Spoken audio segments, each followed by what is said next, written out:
I never thought I'd be the type to write something like this, but here I am.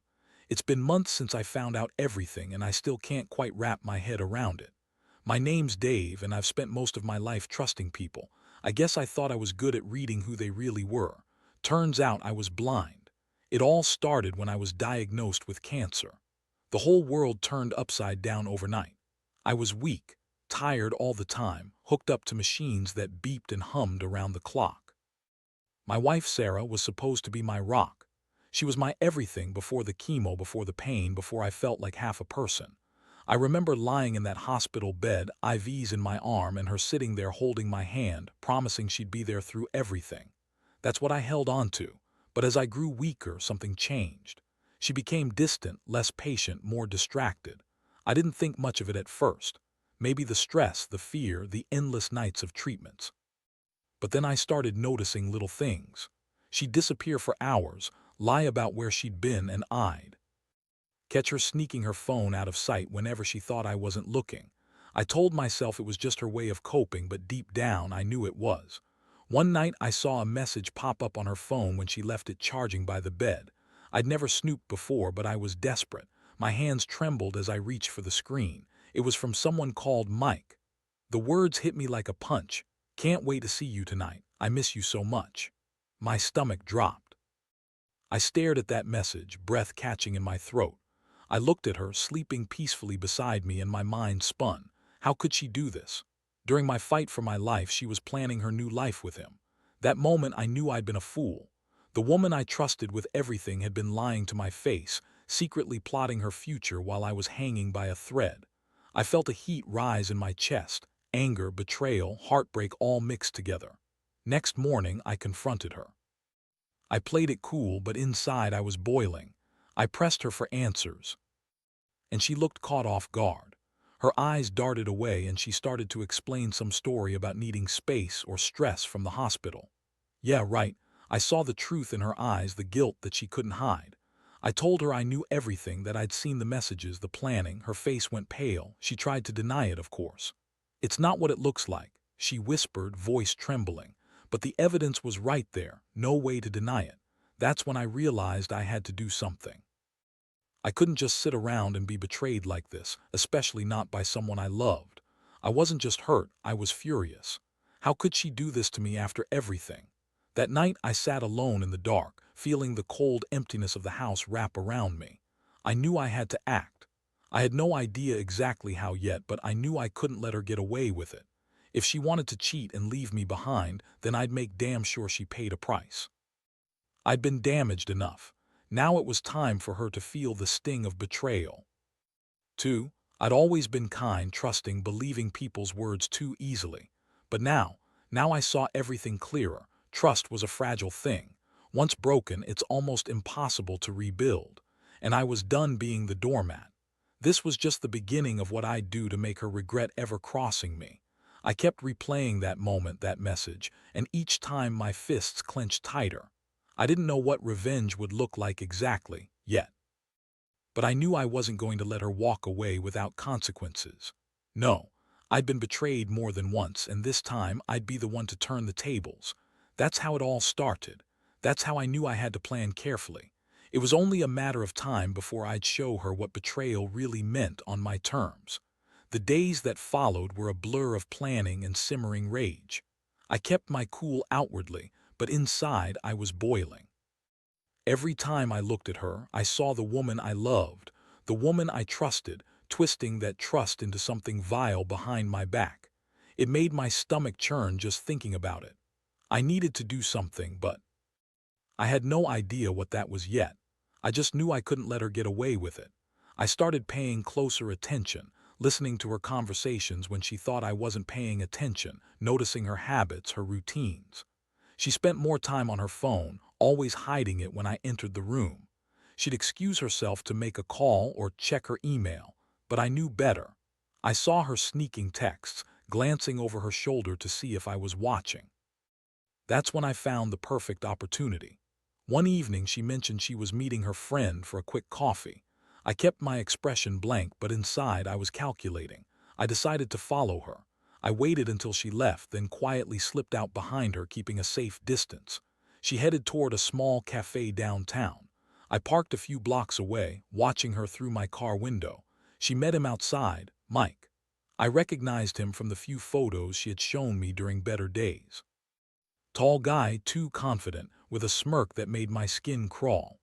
They slid into a booth inside the cafe, and I sat across the street, just far enough to hear their conversation.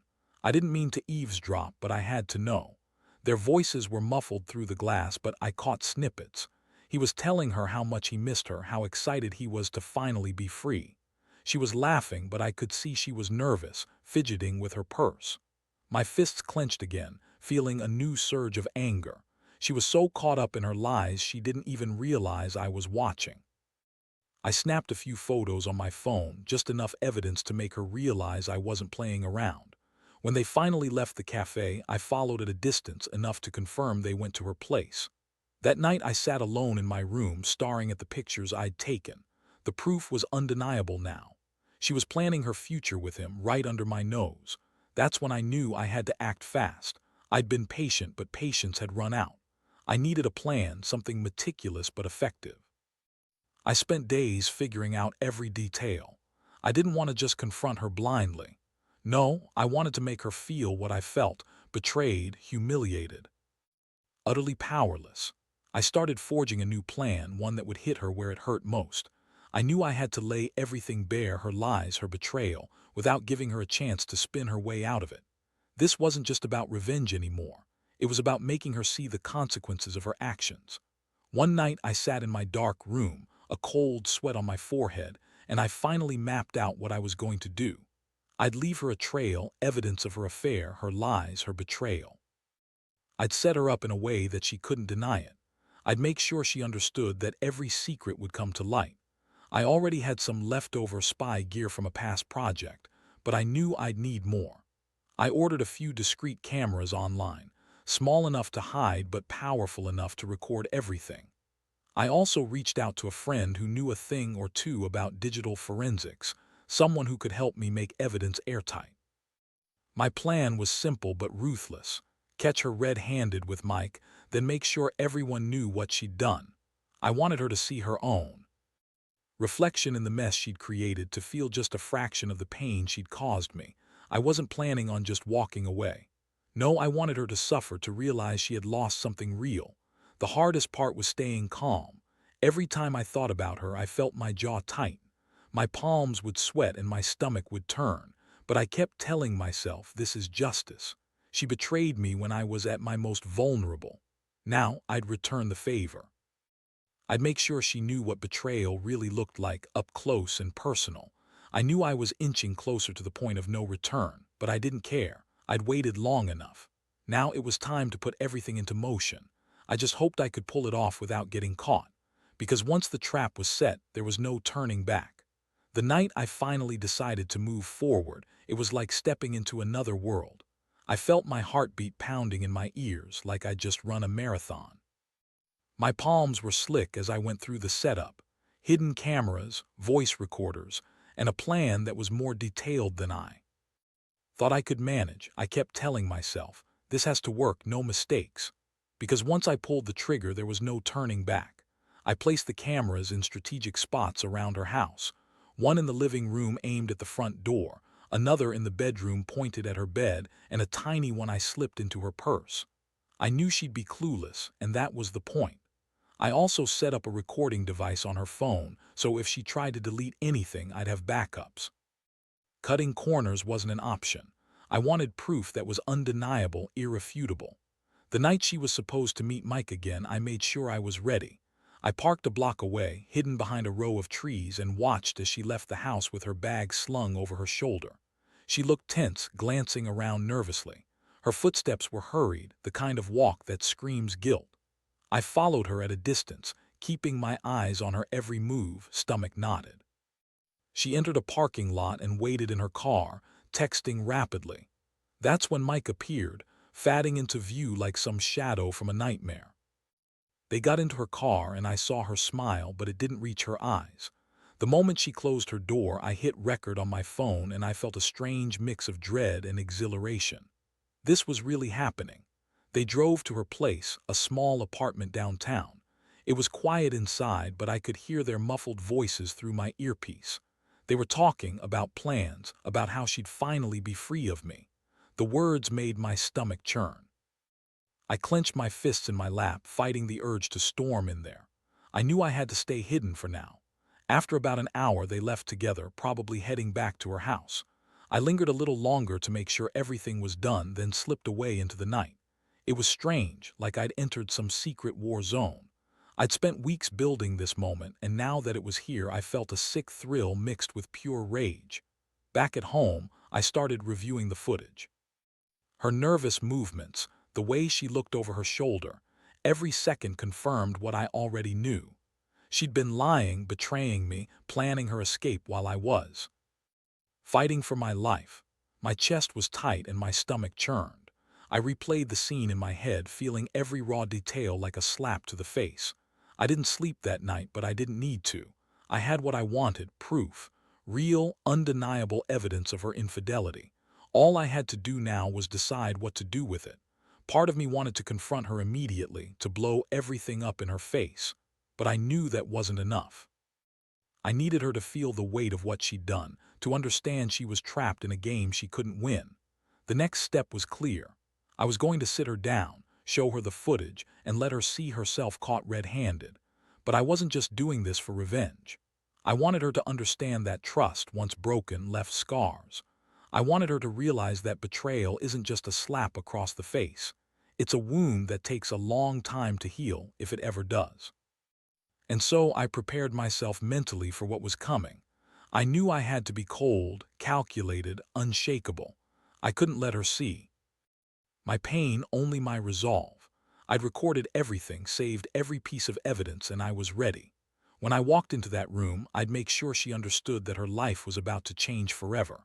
The moment was near, and I could already feel my pulse quickening. I took a deep breath, feeling the cold air fill my lungs, and thought about what I'd say.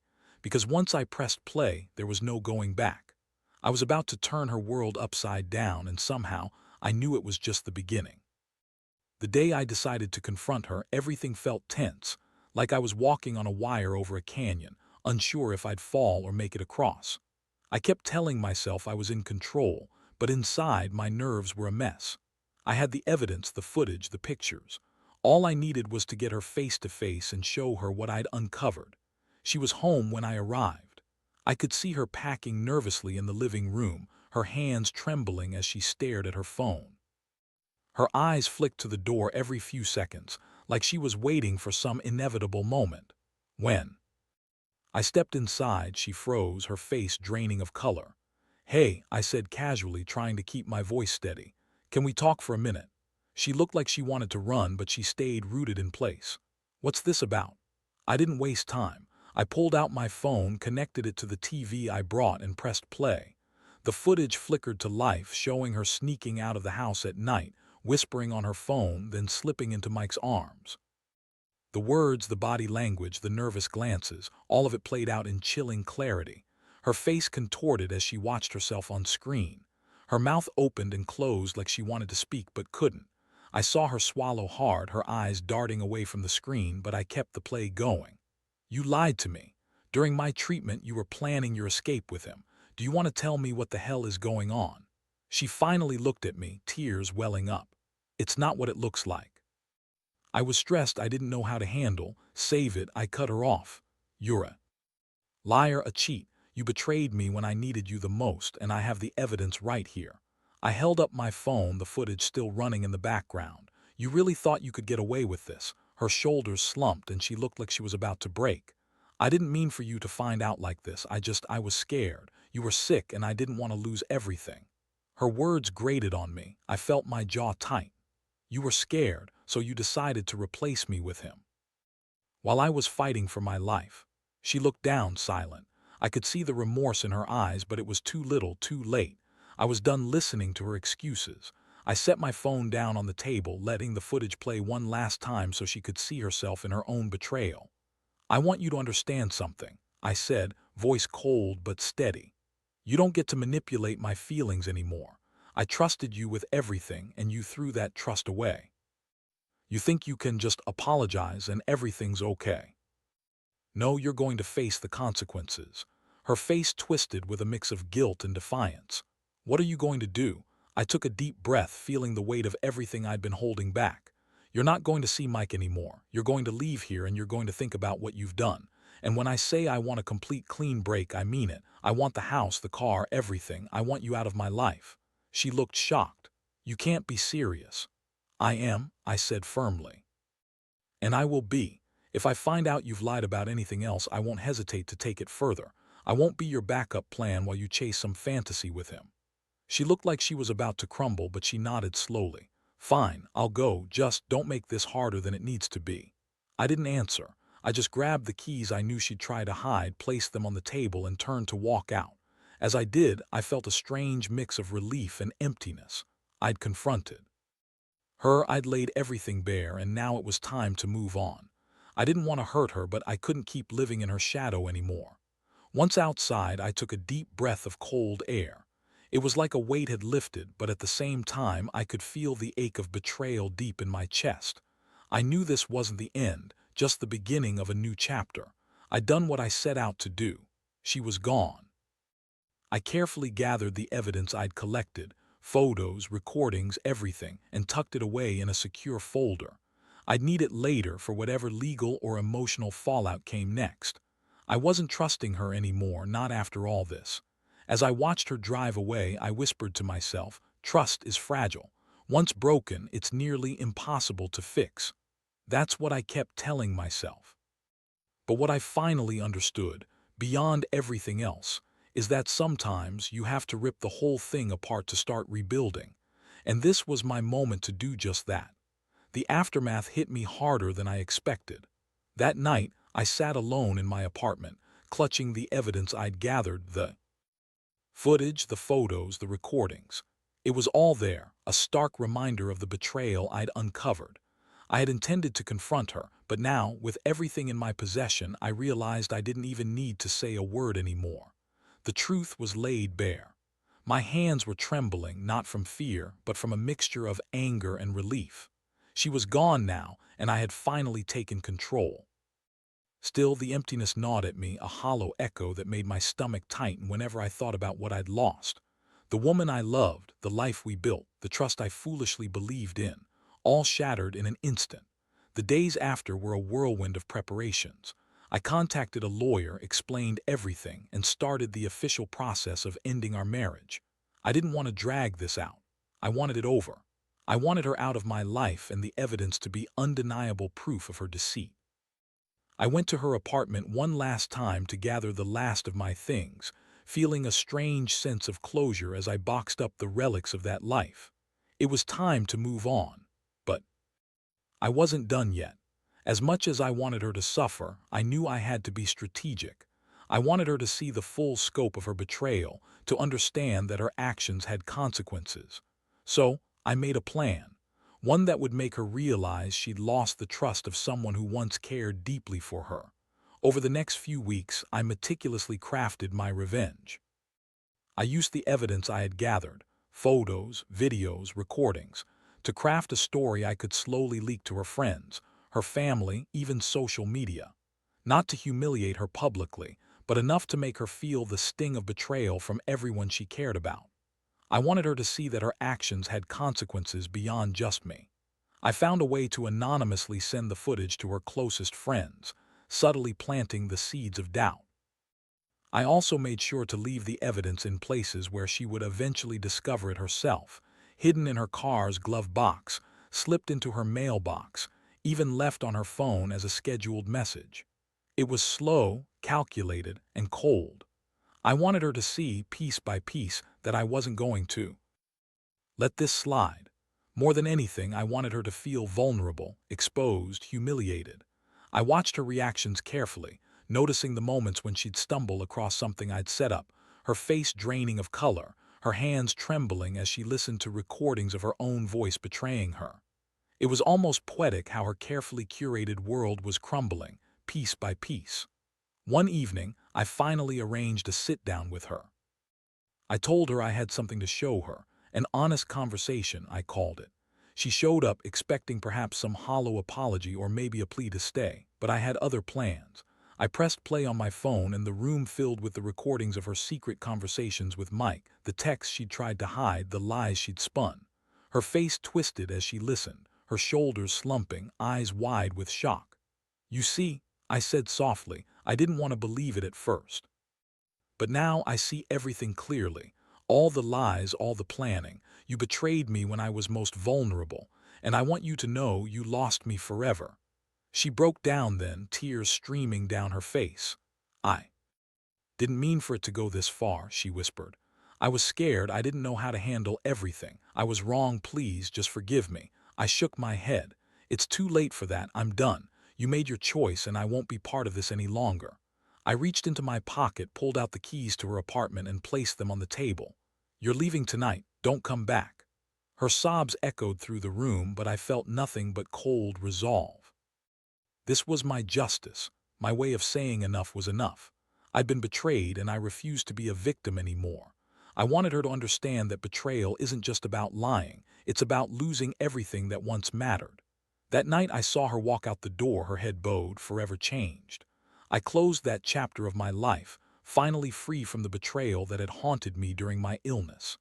The pain was still there, but now I felt a strange sense of relief. I'd taken back control, rebuilt my boundaries, and learned a hard truth.